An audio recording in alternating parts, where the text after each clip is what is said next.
Hey everyone, this Juke and Q here. Today, we're going to go through a beef rib cook. Beef ribs are one of the best bites in barbecue. What you're looking for is plate ribs, and to be more specific when you ask your butcher, it's cut 1, 2, 3A. When you cook these right, you have brisket on a stick, and you just can't beat that bite. All right, you found some beef ribs. Now, the first thing you have to do is you have to trim those beef ribs up. It can be a little intimidating at first, but don't worry. What you want to do is you want to take all that hard fat off the top so you're left with a nice layer of meat for that rub and binder to stick to.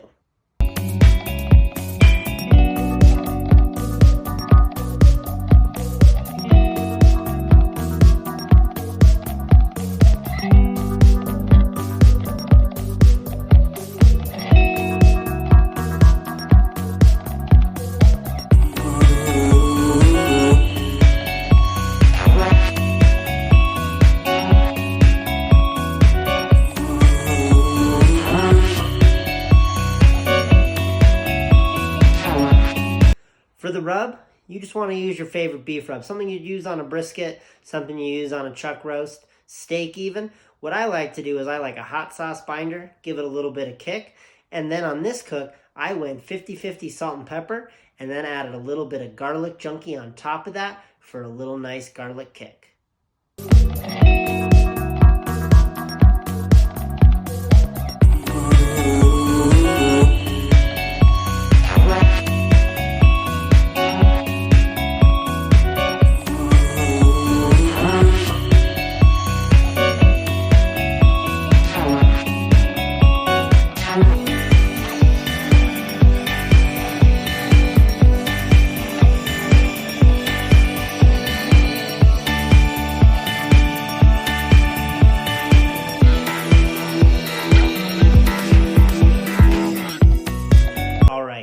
It's time to get those beef ribs on the grill.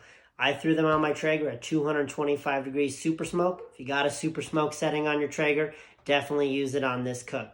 This cook, I did not wrap. Usually, I do.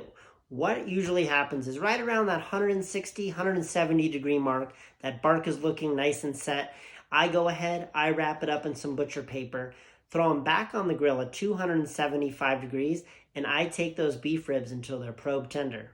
What do I mean by probe tender? Probe tender is when I can slide the end of that meat thermometer into the meat and I get very little resistance when I push it in. With this cook, it happened to be around 205 degrees, but on beef ribs, it could be anywhere from 204 to 212 degrees. The meat will tell you when it's done.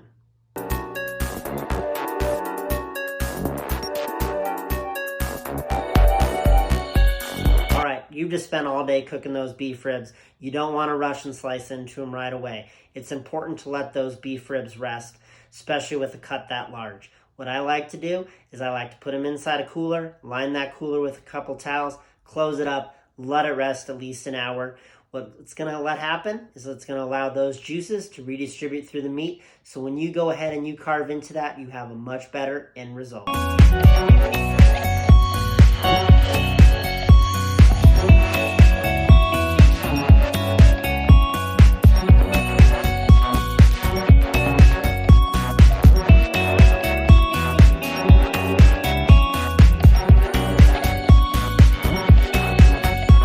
After it's rested an hour, it's time to go ahead and slice into those. I like to use a big carving knife, and then I just go to work and carve them, and you have your nice hard work paid off, and you have a delicious barbecue bite.